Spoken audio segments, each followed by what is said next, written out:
This is Kenny Benjamin for The American Man. Today we're going to take up the 4 questions of masculinity. These 4 questions can be found by clicking on the 4 questions of masculinity page just above this video. The 4 questions is a way of looking at how the culture in which we have been raised has constructed a definition of being a man that defines what actions and beliefs are available to us as men in this culture, and what impact that has on the kinds of fathers, lovers, husbands, and men that we have become. It's a conversation that begins with these 4 questions. Question 1 is, what are the cultural values that define masculinity? Values in the sense of strength, achievement, non-emotional response. These are the values that define masculinity in our culture. And they position us from the earliest ages. We are positioned in these values through our friends, our family, our schools, and the media, to take up certain ideas about what it means to be a man and to see other ideas as not being manly, or worse yet, to the dictates of being a man, to see them as being feminine. Right? And we know this because we see this from the earliest ages. It begins in the preschools and the kindergartens. Boys will be arguing amongst themselves on a playground and they will start fighting with each other and start referring to each other in the negative. And they'll use words like you're a girl, you're a sissy, or you're gay, or words that are much more offensive and much more painful and long-lasting, right? So this begins in preschool. I taught preschool years ago, and you could see the 3-year-old boys even already having taken up this language of somehow to be not the right kind of boy means to be a girl. How does that happen? Where does that happen? Parents don't teach some do, but most parents don't teach their children these things. So how does the culture sort of put these ideas into the heads of these boys that become the truth to them? The second question of the 4 questions is, what values would you like to take up that are missing from the list we just stated?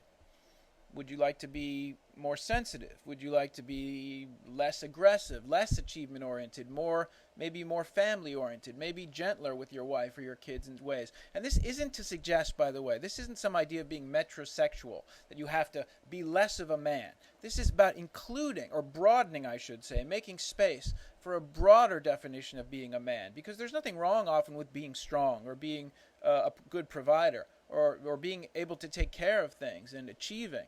But the question is, when we limit ourselves to those things, what gets lost? And that leads us to question number 3, is what limits or obscures our ability to take up these other values that we might want to take up?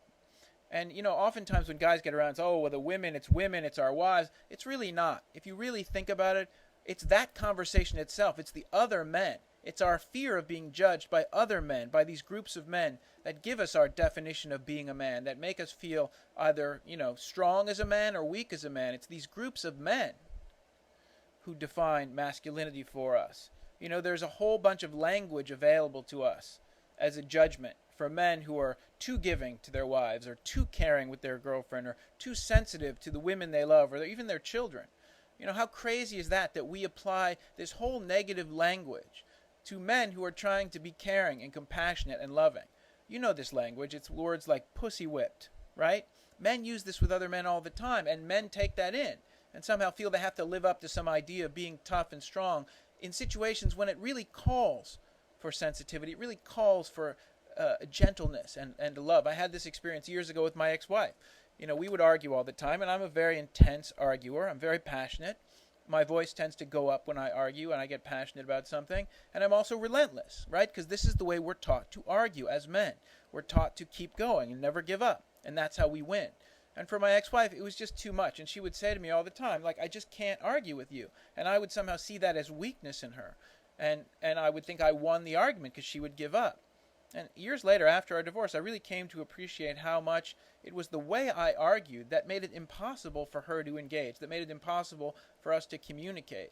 And I think this is a very common experience in conversations with clients over the years and with different women I've talked to. I've heard this so many times, that my husband just won't stop, and I can't keep that going. And finally, question number 4 is, how would taking up these values change for the better your experience of being a man, a husband, a father, a lover, and a friend? And I think we've sort of already answered that.